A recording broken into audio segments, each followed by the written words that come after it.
جہاں دیدہ میں خوش آمدید۔ آج کی ایپیسوڈ میں ہم آپ کو ان ارواح کے بارے میں آگاہ کریں گے جو اسی دنیا میں بھٹکتی رہتی ہیں۔ آپ ایسی روحوں کو بھوت پریت یا سائے کا نام دیتے ہیں۔ کیا آپ نے کبھی یہ غور کیا کہ جب ہم اپنے پیاروں کو قبرستانوں میں دفن کر دیتے ہیں یا شمشان گھاٹ میں آگ کے حوالے کر دیتے ہیں تو کیا واقعی ان ارواح کا تعلق اس دنیا سے منقطع ہو جاتا ہے یا ان کے اثرات پھر بھی اس دنیا میں موجود رہتے ہیں؟ حقیقت میں عالم ارواح اور اس دنیا کے درمیان ایک نہ نظر آنے والی دیوار ہے جو ان دونوں دنیاؤں کے باسیوں کو ایک دوسرے سے دور رکھتی ہے۔ روح جسم سے نکل جائے تو پھر اس کا جہاں اور ہوتا ہے۔ در حقیقت مردے کی روح جب تک اپنی آخری آرام گاہ کو نہ پہنچے بے چین ہی رہتی ہے۔ جسم سے نکلنے کے بعد روح عالم بالا کا سفر اکثر اس روشنی کے سہارے کرتی ہے جو اسے دوسری دنیا میں جانے کا راستہ دکھا رہی ہوتی ہے۔ جو روحیں اس روشنی سے کسی پل یا دروازے کے ذریعے نکل کر دوسری طرف پرواز کر جائیں وہ تو کسی اور مقام پر پہنچ جاتی ہیں اور اس دنیا کے مقام یعنی ٹائم اور اسپیس سے جدا ہو جاتی ہیں۔ یہاں یہ بتانا بہت ضروری ہے کہ انسان کا جسم در حقیقت 3 مختلف اجسام سے مل کر بنتا ہے۔ پہلا جسم جسمانی یعنی گوشت پوست کا جسم ہوتا ہے۔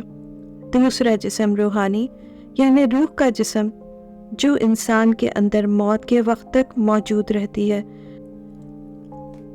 انسان کا تیسرا جسم الیکٹرو میگنیٹک فیلڈ یعنی برقی اور مقناطیسی کشش سے بنا ہوا ایک ایسا جسم ہوتا ہے جو اس کے گوشت پوست کے وجود کو ایک حالے یا ایک اورا یا انرجی کے ایک غلاف کی طرح ڈھانپ کر اس کی زندگی میں محفوظ رکھتا ہے۔ ہم نارملی اس اورا سے بنے ہوئے جسم کو نہیں دیکھ پاتے مگر یہ دوسری دنیا کی مخلوقات سے ہماری حفاظت بھی کرتا ہے۔ جب روح عالم بالا میں منتقل ہو جائے تو انسان کا جسمانی وجود گلنے لگتا ہے اور انرجی باڈی یا اور ایک فیلڈ سے بنا جسم کائنات میں بکھرنا شروع ہو جاتا ہے۔ اگر کسی وجہ سے یہ الیکٹرو میگنیٹک یا ماورائی جسم نہ منتشر ہو پائے یا کائنات میں ٹوٹ کر نہ بکھرے تو پھر یہ ایک بے جسم مگر طاقتور شخصیت کا روپ دھار لیتا ہے۔ وہی شخصیت جو اس مرحوم کی ہو جس سے یہ الیکٹرو میگنیٹک اورا یا فیلڈ جڑی ہوئی ہوتی ہے۔ یہ انرجی باڈی انسان کی تدفین کے وقت تک اکثر اس کے پاس بھی ہوتی ہے اور اپنے پیاروں کا دکھ درد بھی محسوس کر رہی ہوتی ہے، مگر اس انرجی باڈی کو ہم عرف عام میں بھٹکتی ہوئی روح یا بھوت پریت کے نام سے جانتے ہیں اور کبھی بھی ہم اسے اس کی اور ایک فیلڈ کا بقایا حصہ نہیں کہتے۔ در حقیقت یہ روح جو ایک معلق روح ہوتی ہے صرف اس وجہ سے کہ اس دنیا میں معلق رہ جائے اس کو بدروح کہہ دینا ہماری نظر میں زیادتی ہوگی۔ بہت سی انرجی باڈیز اپنی کسی خوف کی وجہ سے عالم بالا کی طرف پرواز نہیں کرتی۔ دنیا میں اکثر جن لوگوں سے مختلف غلطیاں یا گناہ سرزد ہوتے ہیں مرنے کے بعد کچھ ارواح جہنم کے خوف یا جواب دہی کے خوف سے دوسری طرف کا سفر اختیار نہیں کرتی۔ الیکٹرو میگنیٹک فیلڈ سے بنا ہوا یہ جسم یا اورک فیلڈ کا جسم یہ سمجھتا ہے کہ دوسری دنیا میں عذاب اور آگ اس کے لیے تیار ہے۔ یہ خوف اتنا شدید ہوتا ہے کہ صدیاں گزرنے کے بعد بھی یہ ماورائی جسم اسی دنیا میں بھٹکتا رہتا ہے مگر عالم بالا کی طرف انخلا نہیں کر پاتا۔ مگر اس دنیا میں رکے رہنا اتنا آسان بھی نہیں ہے۔ یہ ماورائی جسم اپنے دنیاوی جسم کو کبھی بھلا نہیں سکتا اور اس جیسی طاقت اور فیلنگ بھی حاصل نہیں کر سکتا، اور آخرکار انہی گزرے دنوں کی یادوں کے سہارے اس وقت تک اس دنیا میں بھٹکتا ہے جب تک کہ یہ منتشر نہ ہو جائے یعنی کہ ہوا، فضا اور زمین میں بکھر نہ جائے۔ اپنے آپ کو اس بکھرنے سے بچانے کے لیے یہ ماورائی جسم کبھی ویرانوں میں ٹھکانہ بناتا ہے اور کبھی کھنڈرات میں پناہ لیتا ہے۔ جنگلات اور ویرانوں میں درختوں اور زمین سے طاقت حاصل کرتا ہے، مگر انسان کی روح یا اس سے جڑی ہوئی الیکٹرو میگنیٹک باڈی کو اصل طاقت انسانوں کے ہی وجود سے ملتی ہے یا کسی جاندار وجود سے ہی ملتی ہے، اور یوں وہ اپنے لوگوں کے درمیان واپس آنے پر مجبور ہو جاتا ہے۔ ہمیشہ وہ اپنے لوگوں کے درمیان واپس نہیں آتا۔ بہت ساری دفعہ صدیاں، زمانے، سال گزر جاتے ہیں اور اس کے چاہنے والے بھی اس دنیا میں نہیں رہتے۔ تو پھر کیا ہوتا ہے؟ یہ بھٹکی ہوئی روحیں پھر انسانوں کے درمیان آ جاتی ہیں جن سے ان کا کوئی تعلق نہ ہو، تب بھی وہ ان سے انرجی لینا چاہتے ہیں۔ کچھ صلاحیتیں انسان کو قدرت کی طرف سے ملی ہوتی ہیں اور کچھ صلاحیتیں اس ماورائی وجود کو قدرت کی طرف سے ملی ہوتی ہیں، اور معاملہ کچھ یوں ہو جاتا ہے کہ ماورائی وجود تو انسانوں کو دیکھ سکتا ہے، مگر زندہ انسان اس وجود کو نہیں دیکھ سکتے۔ وقت کی ایک دیوار ہوتی ہے اور اس دیوار کے پار ان معلق ارواح کی بے بسی اور سٹرگل کی ایک داستان ہے جس کو سننا انتہائی تکلیف دہ محسوس ہوتا ہے۔ بعض اوقات دنیا میں رہ جانے والی یہ ارواح جو بھٹک رہی ہوتی ہیں، اٹیچمنٹ، ڈیمونک پوزیشن یعنی زندہ انسانوں پر اثرات یا آسیب کے آنے کا سبب بھی بن جاتی ہے۔ یہاں یہ بتانا ضروری ہے کہ معلق رہنے والی ہر روح آخرت یا عذاب کے خوف سے اس دنیا میں نہیں رک جاتی۔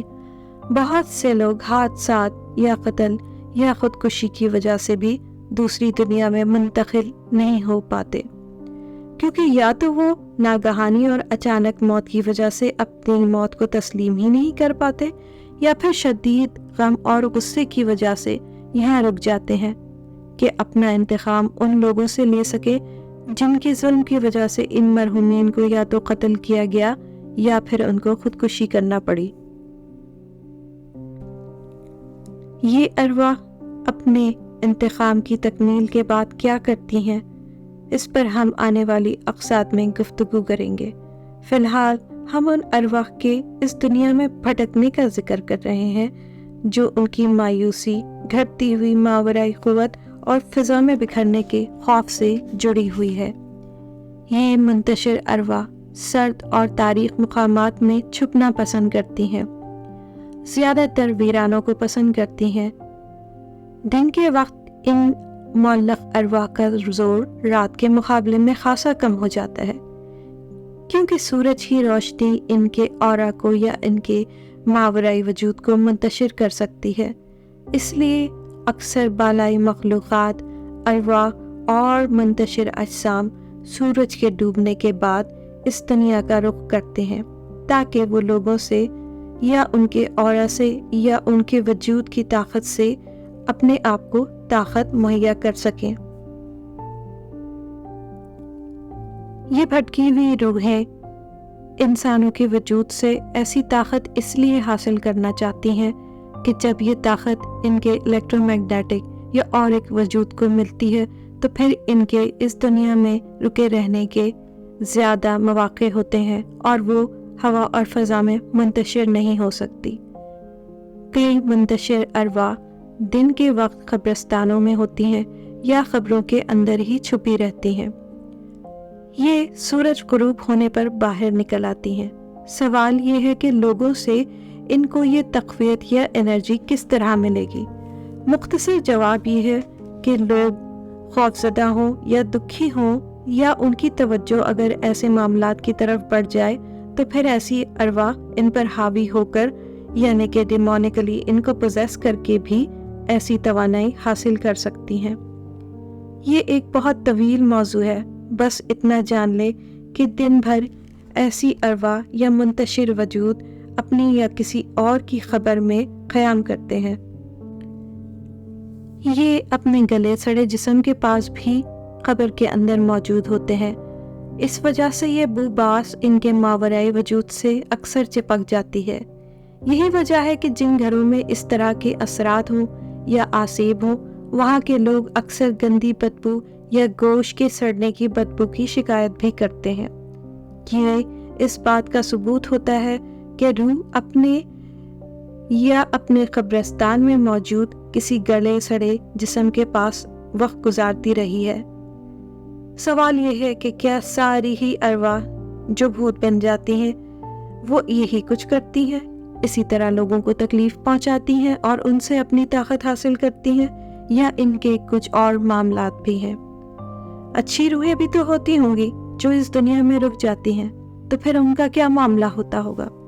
یہ سب جاننے کے لیے جہاں دیدہ سے جڑے رہیں۔ آنے والی اقساط میں ہم ان رازوں سے پردہ اٹھائیں گے جن کا خال ذکر ہی کسی نے آج تک کرنے کی ہمت کی ہوگی۔ تو دیکھتے رہیے جہاں دیدہ۔